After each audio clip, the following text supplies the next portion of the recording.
Welcome back to the Fire Break. I'm Steve Wolf. As you know, the Fire Break is sponsored by Team Wildfire, developing innovative technologies for wildfire suppression and containment. And these teeth are almost working. It's great. Maybe a little bit more adjustment and I'll stop tripping on my words. I've got a very, very interesting guest today. I have Millie Mabelle. And Millie works as a therapist, coach, get your head in the right space person who works largely with wildfire victims as a result of having experienced the loss of her home in a wildfire herself. Millie, welcome to the Fire Break. How are you today? Steve, thank you so much for such a warm welcome. Good, thank you. So tell me about what you do. And first of all, let's start with why. Sure. Um, well, about 3 years ago, living in Superior, Colorado, just outside of Boulder, and there was a very sudden wildfire. And I say sudden because my dear friends in LA were so surprised that there was no warning.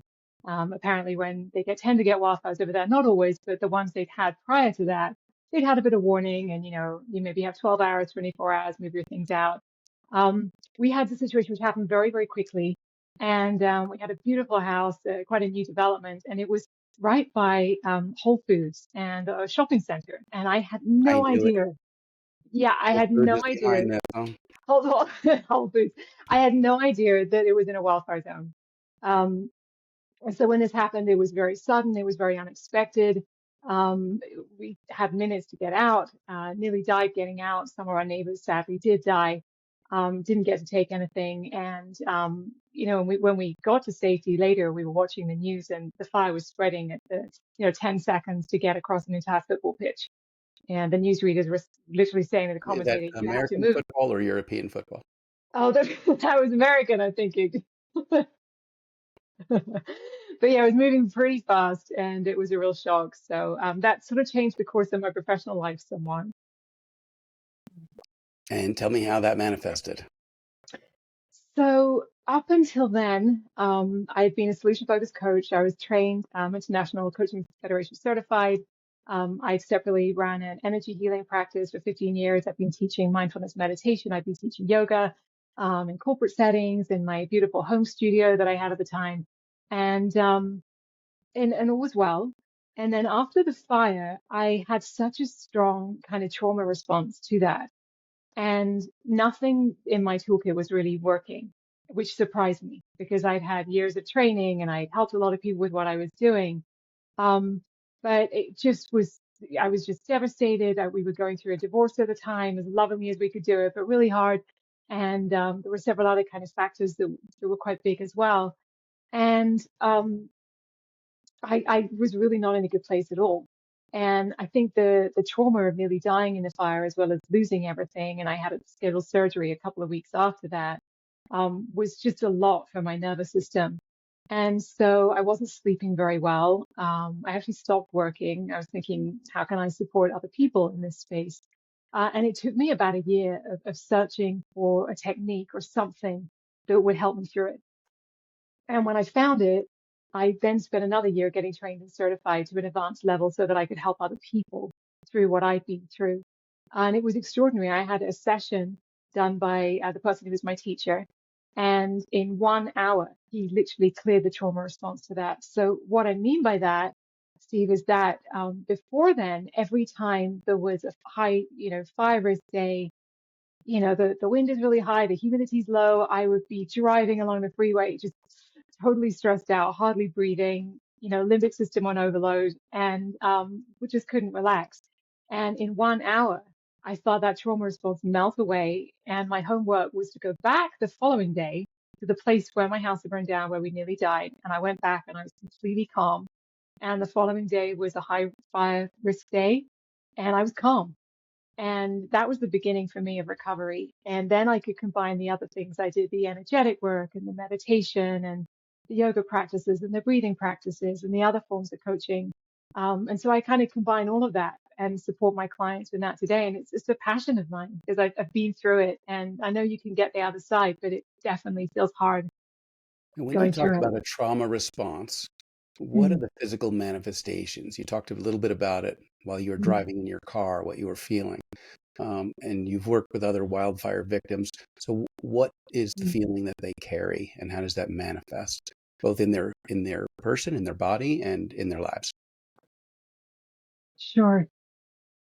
We're all slightly different, but in general, I would say that most of us, and what I experienced was a shallow breathing. So for somebody who, had spent a lot of time teaching breath work, and I'm actually a classically trained singer as well. I worked on the stage a lot in my 20s, and my master's was in text and performance from Brother Drama School. So I'd done a lot of voice work, and I would find that I was shallow breathing, and I would have a sort of what seemed like a panic attack where I almost couldn't breathe. It was like trying to get air in, and I couldn't get air in. A little bit like actually when I first moved to Colorado, and I had to adjust to the altitude, and Yes. I would find myself sort of hanging outside the window trying to breathe and grasp and get air, to kind of fill up my lungs. It was a bit like that. So the breathing was one of the things. Um, Not being able to stay in the executive part of my brain. So going into a panic response where I wasn't really thinking clearly and didn't have access to that. Um, Not feeling grounded in where I was or settled or safe. I think safety was a really big one. Um, I like to turn off my phone when I meditate or put it in airplane mode. And for a long time after the fire, I was thinking, well, there was no warning for that fire. What if there was a warning for something else? What would happen? So I just, instead of sleeping deeply, I would be half awake. And I think that's something that I think other people have experienced that as well. So a lot of the protocols I work with actually sort of teaching the parts of the brain, that are trying to watch out for us, the limbic system, and trying to say, hey, there's danger here, actually listening to them instead of pushing them away, and then calming them down, because it's a very young part of us that's stuck in that fear state when that happens. So how do you make a determination as to when you actually are safe? It's a really good question. Um, there were certain principles that I had to, and I encouraged my clients to, look into, um, that would help us to feel safe. With the particular fire, the Marshall Fire that my home went in, there was no warning. Famously, there just was none. We were kind of phoning each other, and once we got out and trying to phone other people. Um, but usually there are, things like that have been cleared up. Um, some of it is how we respond and how we help our bodies feel safe. I don't know if this is quite the question of are we safe versus feeling safe, but a lot of us are kept in a heightened state of awareness through continually watching the 24/7 news cycles, for example, or maybe the things we watch for entertainment. And we've got habituated to being in an elevated sense of, where we're Yeah. constantly releasing kind of low level adrenaline. And so I work with clients to try and minimize that as much as possible, because the more we can feel safe, and there are specific exercises that are physical exercises that help us stay in these parts of our brain, then actually we can then determine what is safe and what isn't. The times it's difficult to determine that are when we're not able to think clearly. I see. And even then, you don't know, right? There's a saying, right? Just because you're paranoid doesn't mean everyone isn't actually out to get you, right? And there you were feeling perfectly safe and no warning that you weren't. And then, in fact, you were not. So there's often a disconnect between feeling safe and being safe. And I suppose if one were to focus on that too much, one would just simply never feel safe, which might be an appropriate response to the environment, but not one that's conducive to a healthy life. So I think to some degree, we have to tell ourselves artificially that we're safe when the fact of the matter is we simply don't know, because we Mhm. don't know what's in the environment. But we can't live on high alert all the time. Yeah. So for people who've had that experience, and whether they're getting it through news or action movies, or they've experienced a trauma in their own lives, how do you bring them to a state of feeling safe and all of the physical benefits that come with that? Yeah. Um, there are a series of different ways of approaching that. So some of them are physical. So for example, with the breathing, with wanting to increase the blood flow here. So this is the prefrontal cortex, and we can do something really simple called a neurovascular hold. You can do it with me if you like. Say that again a little bit more slowly.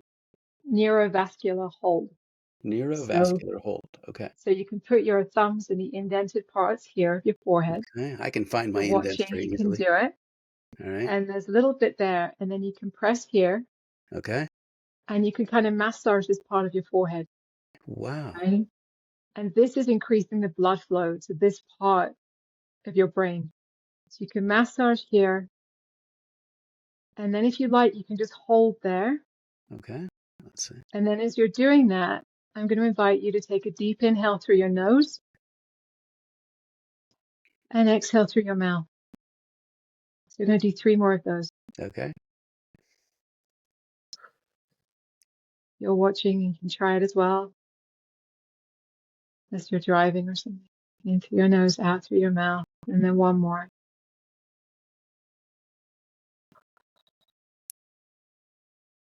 Okay, how do you feel?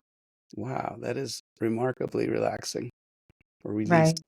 releasing. You Yeah. didn't tell me to close my eyes, but it just seemed instinctive when I started breathing like that to close my eyes as well. Close them. So yeah, so thank you for trying that. That's an example of something that's physical.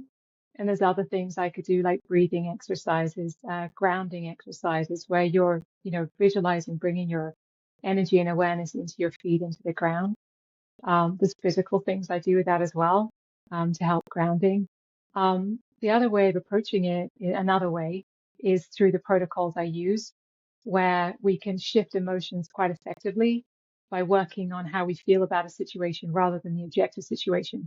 So we Say transform that one our more time. emotion. How So focusing on. how we feel about a situation rather than the situation itself. Okay. So This we is can't. exactly the opposite of what like an incident commander would want when someone comes to bring them a report. They're like, don't tell me how you feel about what you saw. Just tell me what you saw, right? Just the facts. Exactly. So what's happened when you've lost your home, you've lost everything, all these family heirlooms and things, they've disappeared, right? But we can't change that, but we can change how we feel about it. And without doing a kind of spiritual bypass where it just is some kind of artificial flip, the protocols I use are quite powerful in making what's unconscious conscious and transforming those emotions into things that are easier, right? Not that any emotion is bad or inherently negative, but some are easier to hold and feel than others. So that's another way of approaching it. And another way is through meditation and meditative practices that I do with clients as well. Because, much as I, love to intellectualize and read a lot and study, and that's all really important part of any kind of process of recovery, I think, to understand. Sometimes the way forward doesn't come from our mind. It comes beyond mind. And there's a space and a centeredness that we can access that's beyond that. So there's different approaches, but exactly, if we're always feeling in a heightened state of alert, we're actually exhausting our adrenal glands, and we're not in that executive functioning part of our brain, and we're in a kind of fight or flight situation, which makes us less safe. So it's a balance, but we're wanting to get our bodies most of the time back into a parasympathetic rest and digest. So, yeah, I have my watch programmed to alert me when my pulse goes over 100. And the majority of the time it happens, I'm just sitting at my computer working, and I've either stopped breathing or I'm focusing on something that's emotionally triggering. And my watch is very confused, and it says your pulse is over 100, but you appear to be sedentary.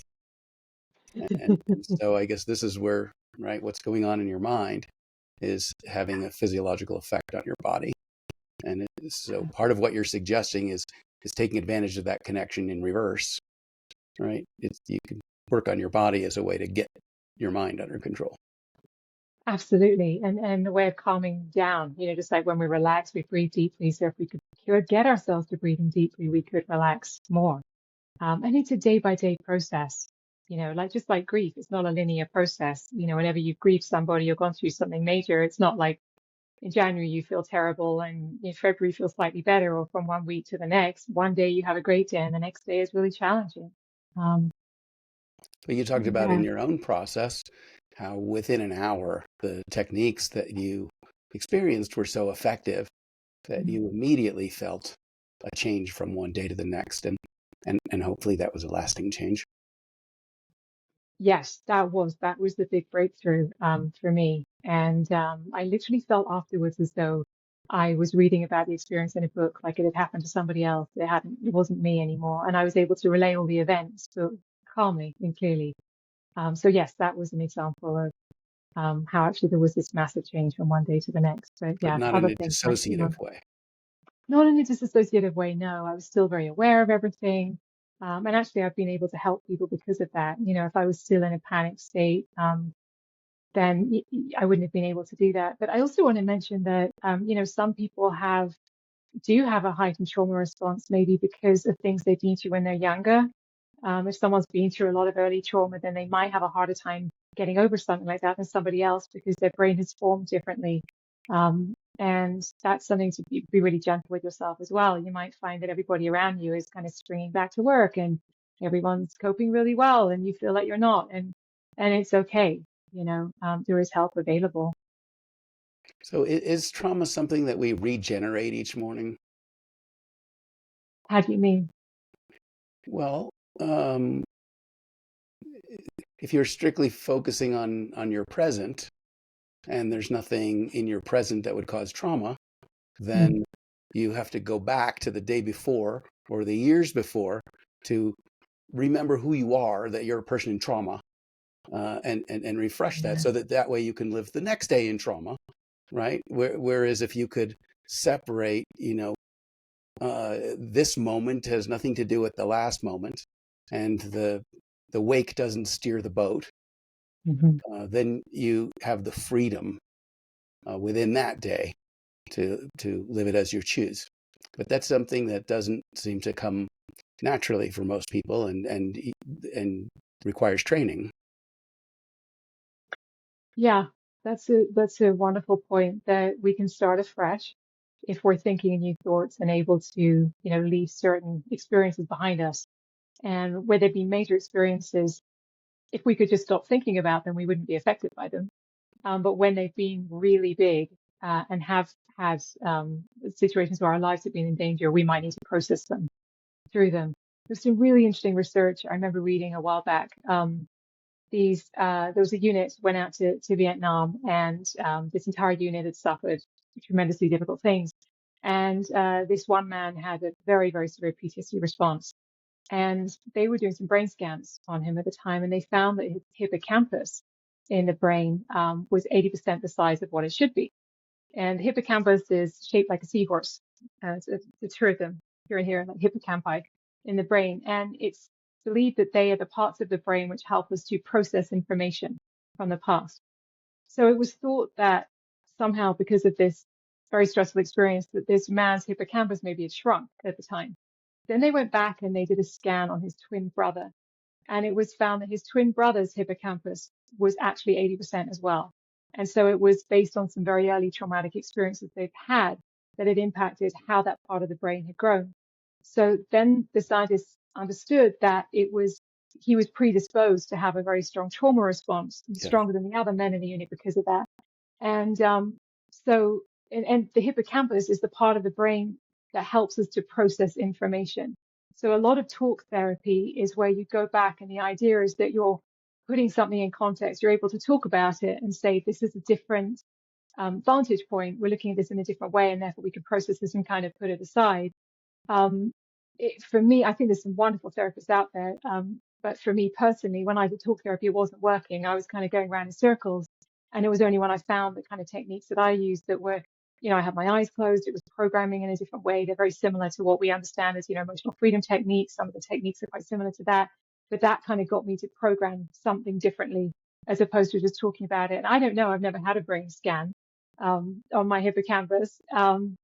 But it's an interesting thought that the way that our brains form when we're younger might predispose us to certain things when we're older, or to have more of a heightened stress response than somebody else. And in those situations, we just have to be really gentle with ourselves and know that there are still tools and techniques that can get through.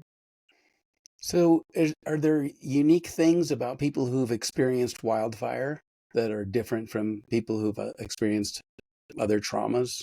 I would imagine one thing they would have in common would be the loss of their home, whereas many Mm. people who've experienced a trauma still get to go home. Yeah, I have a special fondness in my heart for anyone else who's lost their home in a wildfire, and I know that all of my former neighbors as well, we're dear friends still, and we do anything we could for each other and do. Um, Losing your home was very interesting because we had a very tight-knit community. Everybody would help each other. But it was unique in that, 1,000 houses disappeared overnight. And so it wasn't like we could just go to somebody else's home and someone else was going to put a kettle on or say, hey, I'm going to cook a meal for you, right? Because nobody had that. Nobody could do that. And I remember that feeling of just wanting to go home. And I had surgery exactly 4 weeks after the fire, and I was in a lot of pain at the time, and all of the pain stuff I had was in the house. And Oh, and for me, it was still the end of COVID, and um, I couldn't if I got COVID, I couldn't have the surgery, and I needed to have the surgery for something.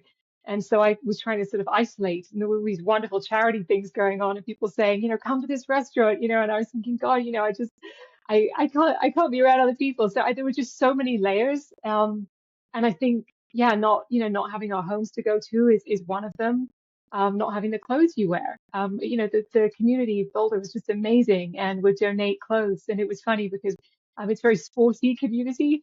So suddenly, I was wearing a lot of Nike and hoodies. And I remember my stepson saying, I really approve of what you're wearing. You look great. Like go to the Ralph Lauren dresses. It's sports gear from now on.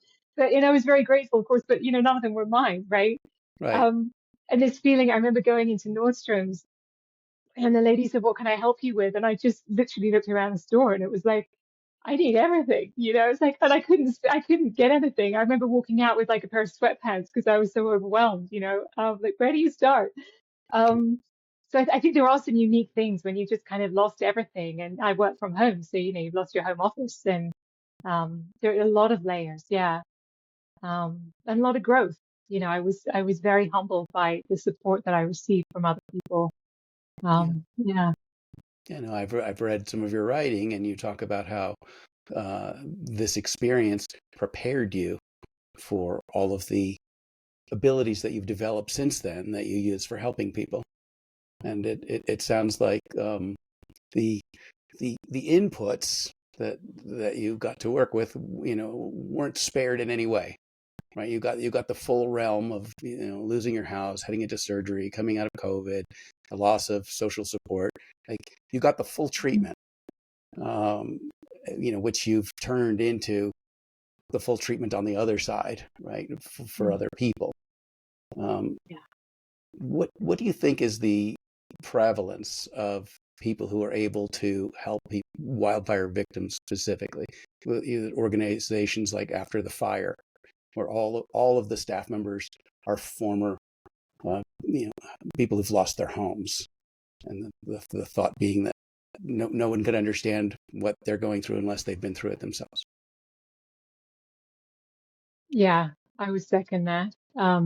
And having gone through it, there's an enormous amount of empathy I have, and the layers of understanding, and that I think you only really know if you have been through it.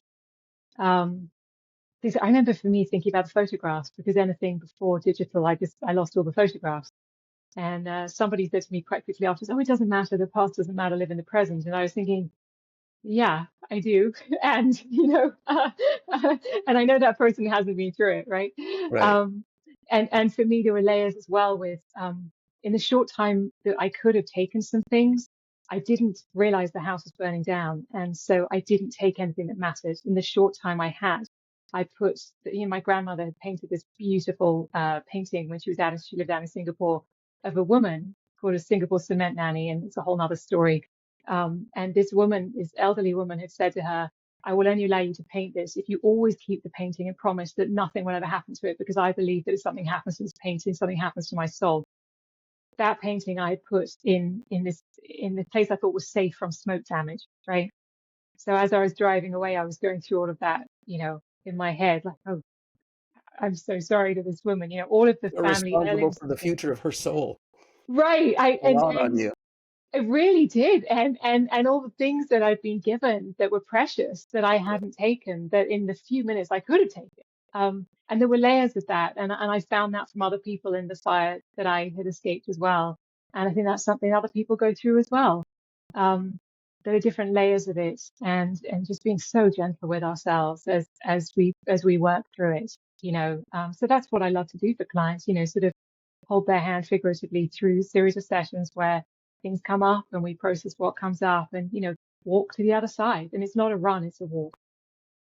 It's a crawl sometimes, I imagine.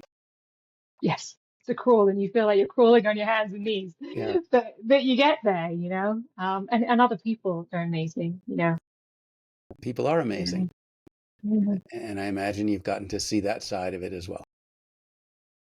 Yeah, absolutely. I mean, that was very humbling. It was funny because people would say to me, you know, your lesson was, someone said, your lesson was, you know, material things don't matter. And I thought that wasn't my lesson. I'm not very materialistic at all. I think I could be a lot more materialistic, actually. Um, for me, I was fiercely independent. And there was a moment when the wonderful community of Boulder you know, created this donation event for ski gear. And there was somebody doing ear acupuncture. And he said to me, I said, I was finding it really hard. And he said, you know, what do you do for work? And I said, well, you know, I do energy healing and coaching. And I was listening and he said, oh, so you're a giver. So this is really hard for you. And I looked at him and had this epiphany and I went, yeah, this is excruciating. I'm in a position where I just through a series of things kind of brought to my knees and I'm in a position of just receiving. And I found that really uncomfortable. And it was such a humbling lesson, that it's okay, you know?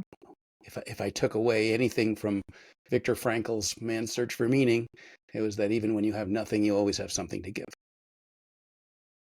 Yes. Yeah, absolutely. Right? Even if it was just a smile, a word of encouragement, uh, Mhm. a moment of gaze, like you always have something to give. Yeah, that's nice too. That is nice too. Absolutely. We do. And our presence is a gift. And exactly, it's not, you know, our worth is not in the things that we own, of course, it's in who we are. And remembering that is huge as well. And being receiving, you know, Boulder set up this donation center. And I remember walking in and saying to one of the volunteers, I just want to volunteer again. And she said, well, get back on your feet first, you know.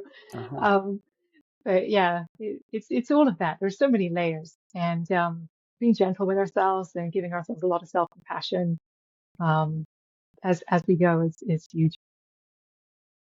So if this experience were to befall you again, in the moments in which it was unfolding, after you finish saying, I can't believe this is happening again, Mm. what actions would you take with the perspective of having been through it before? It's interesting, you know, because I turned to a friend. I remember saying afterwards, "Oh, if it happened again, I'd know exactly what to do." You know, what would I do now? Thinking about it, I wouldn't try and take anything at all now. I would just go. I know where my passports are, um, and you know the few degree certificates, things like that. If I You could said take them, I would. passports plural. Huh? Yes, yes. I'm a hybrid. I'm a Brit and an American. Um, but I know where those things are. But that's probably all I would take. I don't think I'd try and take anything. Not that I did the first time, but I having lost everything that mattered. You know, that was all I suppose nothing. Just whatever. You know. Um, and I think that people, you know, those you live with, it's a really good idea to know where are those things if I wasn't here. But always get away first. Like always get away first as fast as you can. Um, because smoke, you can't see anything. When we were driving, we were just driving through smoke with fire on either side of the car. You know, we just drive, you couldn't see where you're going. Um, so to firstly get away. Secondly, I won't go into this, but I didn't find FEMA particularly helpful. The individuals try their best, but you There might know, I not be a won't go FEMA into in a that. few weeks anyway. So Talking about it, yeah, exactly. There we go. I think they tried, but I probably wouldn't try and do too much there. I yeah, I think community. I think checking in with people quickly is a good idea. Um, and I think doing the things, you know, the processes that I know how to do now on myself, on other people who want them. Um, But yeah, I think that sense of just you're okay, you're safe, your physical body's safe. How do I get myself back to feeling safe as soon as possible? It Um, seems like you've done a very fine job with that. When uh, I think about the geography of fire, I kind mm, of divided the world into two places, places that are on fire and places that are going to be on fire.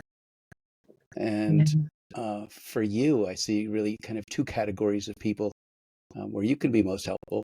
That's people who have experienced the losses of a wildfire and people who are going to experience it.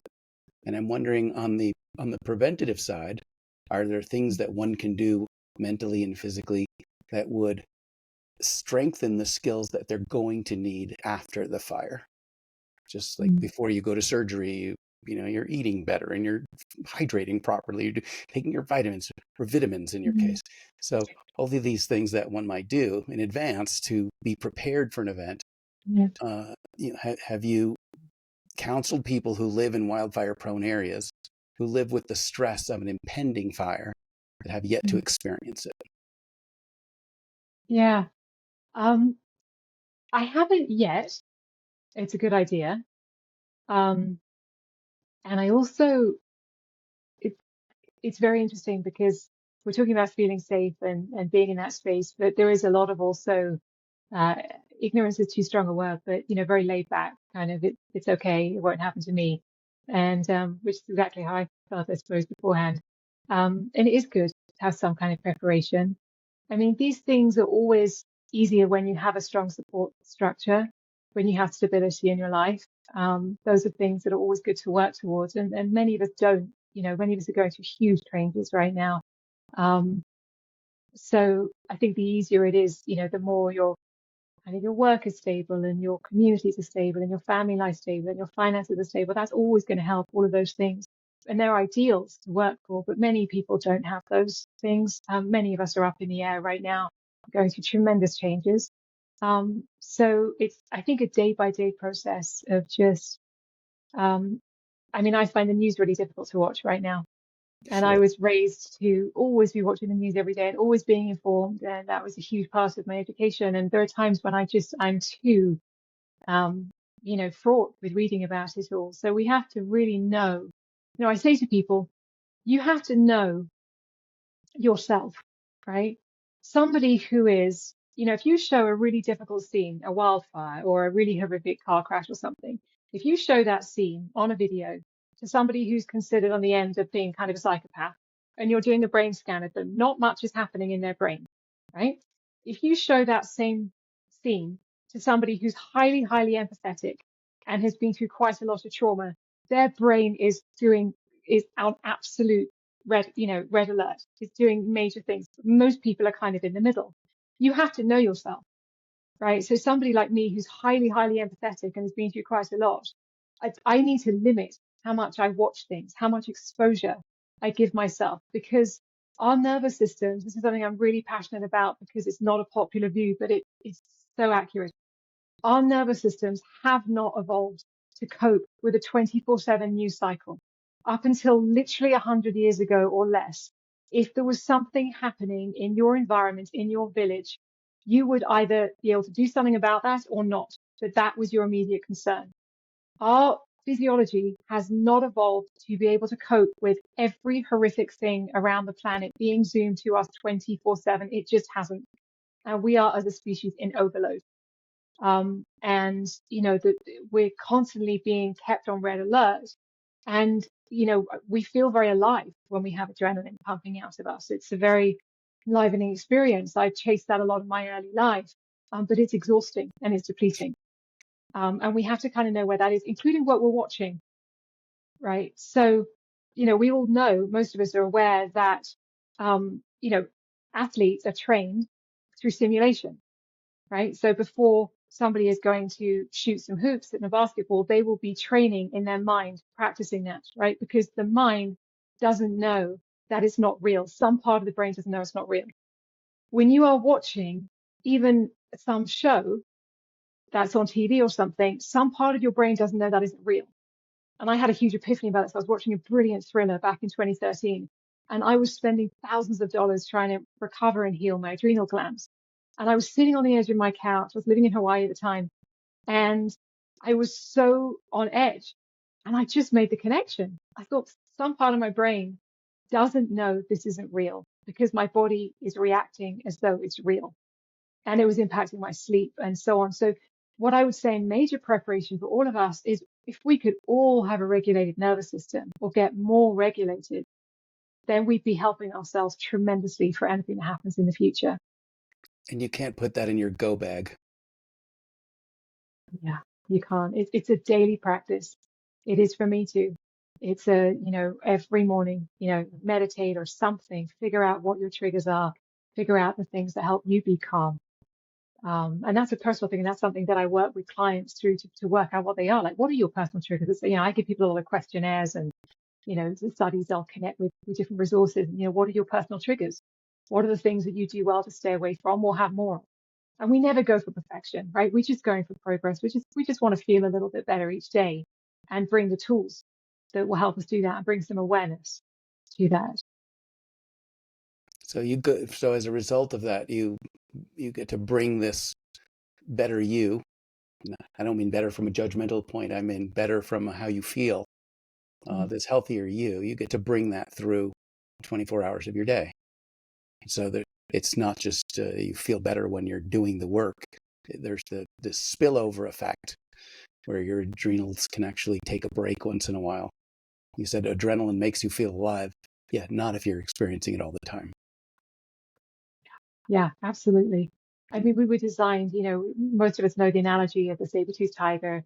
We were designed to have this adrenaline system that would be pumping out adrenaline and allowing a lot of blood flow to go to our extremities, right, to our limbs so we could run and to our arms so we could fight. But not to our fingers. But not to our fingers, not to our fingers. But, and those dangers were short-lived for most of our time. It would be an animal, wild animal, maybe attacking you, or there's, warring in another village or whatever, but they weren't continuous. And so we have these brilliant systems that have been, for example, inflammation. That's how inflammation happens. If you have a wound or you cut yourself, that's going to kind of heal over much more quickly when you're in a state of stress, right? The body's going to do all sorts of things that are going to go, oh, we're in a state of stress here. Inflammation is a short-term coping mechanism.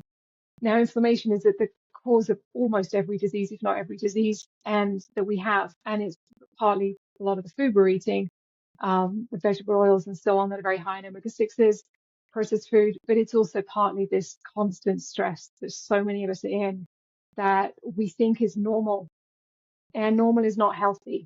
And I don't have any judgment over any of it. I called my brand Be Loving You because I had to really learn self-love when I was feeling very lost, like I'd lost everything and very imperfect.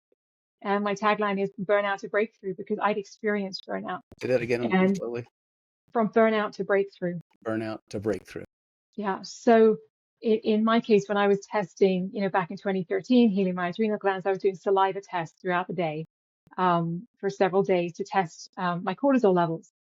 And so usually our cortisol is higher in the morning, elevated, and then it goes down towards the evening, right? So higher in the morning helps us wake up.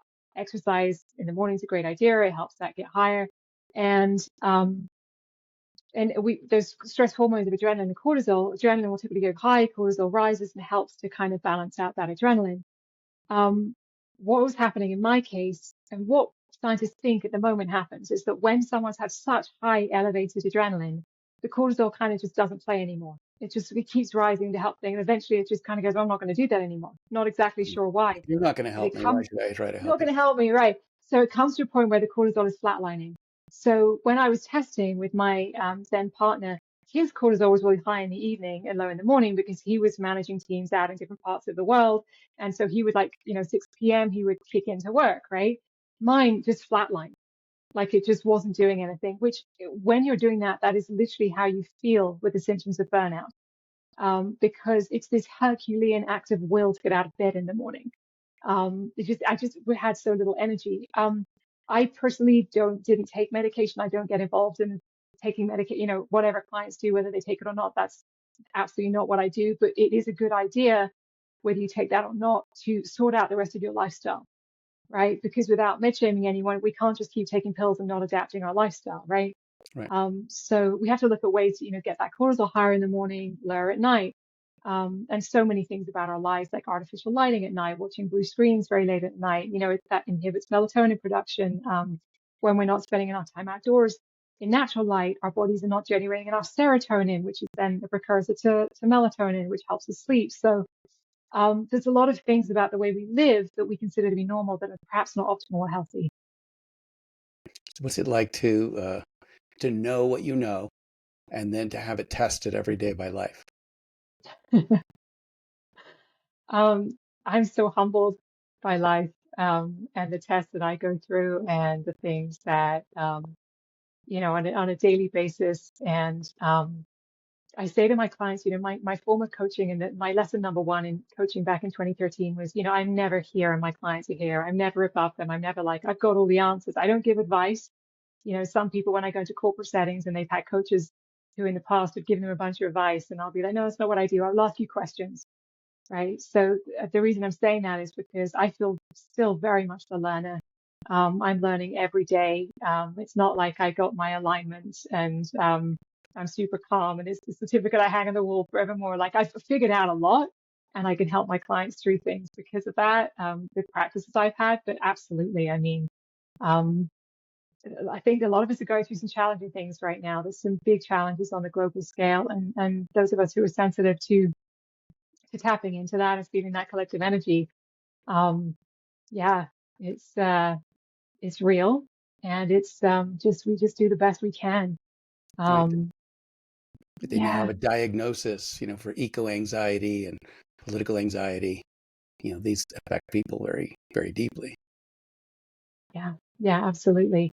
And knowing is that, like I was saying earlier, when we can switch off the news, when we can, switch it back, when what we can handle, So for example, some people are very uplifted by looking at certain things in social media, and I think it can be a wonderful way of connecting with people. At other times, we might be dragged down by certain things we're reading or seeing. So like being selective and choosing what we digest with our minds, just like we choose the food that we eat. I think that can help. My grandpa suffered very low blood pressure, so he would watch the Mhm. news and it was raised his blood pressure, and then he was able to function well.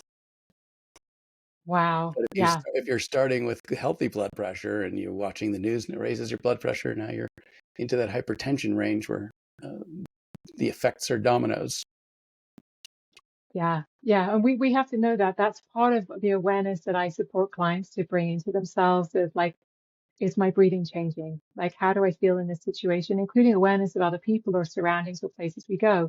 Um, I went into a networking event the other day and there were some people I loved seeing there and dear friends, and I just wasn't in a space to hang with the rest of the crowd of people I didn't know. And I noticed, so I left. I left early. Um, and just noticing that, having that awareness of like, this doesn't feel good right now. And I'm not judging that. I'm not judging myself or anyone in it, but this just isn't the space for me right now. And I'm going to go take care of myself. And I think a lot of us are very good at taking care of other people and ourselves. And something like a wildfire is a great opportunity to, um, to really give ourselves the best self-care we possibly can, as much as we can. Having experienced something over which you had no control, Mm. then you decide that when you can, you will take control. And when you can't, you work through It's a serenity prayer, isn't it? Yeah. it Grant very me the much. courage to change the things I can, and the serenity or peace or whatever it is Yeah, to well, release the things I and that's can't. another topic for another show. But um, the difference between wildfire and other catastrophes that impact large groups of people that are wildfires are under control. We can't control earthquakes or tsunamis or solar Mm, flares or mm, hurricanes, tornadoes, but we actually can have an enormous impact on wildfire's ability to develop and spread and damage communities. mm, And so that's unique among natural disasters, is that we can play a role in whether they occur or not. Uh, Wildfires will always occur. I'm not saying we can't stop that. Thousands of them are started every day by lightning. Whether they impact the built environment, whether they destroy people's homes, is a function entirely of how we engineer and architect the neighborhoods, the vegetation, the immediate area around our homes. So there's in that another area for control. So not just preventative emotional care, but preventative household care and community building. Mm. Yeah, and that's something that is I do find frustrating when that's not taken seriously, because I agree there are things we can't control and aspects of it we can, and looking at that as something that is real, and we do collectively need to be doing whatever we can, because the knock-on effects of the wildfires are increasing global temperature, which is causing a whole lot of other problems too. And this is the planet we have to live on right now. So, yeah. Right. If we don't take care of this, Um, where you're planning to live, right? I know you've got a heart out right now. You have a singing engagement this evening. yeah, So I want to make sure you get to that on time, because that sounds like something good for your soul, that you enjoy tremendously. So I wish you the best at that gig tonight, and really appreciate you sharing a little bit about what you do for victims of wildfires, both retrospectively and moving forward. So we've been chatting with Millie Mabelle. Millie, thanks so much for joining me today. thank you, Steve. And yeah, if you'd like support for yourself or people you know, at milliemabelle.com, you can book a free consult there and learn more about my work, and love to connect. Wonderful. Millie, what a fascinating work that you do, and I really appreciate you taking the time to share it with us. You have been watching or listening to The Fire Break. I'm Steve Wolf. We're sponsored by Team Wildfire. If you don't know how to do it, I know every time I end the show, I say, take care. But if you're not sure how to do it, get in touch with Millie and she'll give you a few good pointers. I'm going to say it again. Take care, and we'll see you at the next one.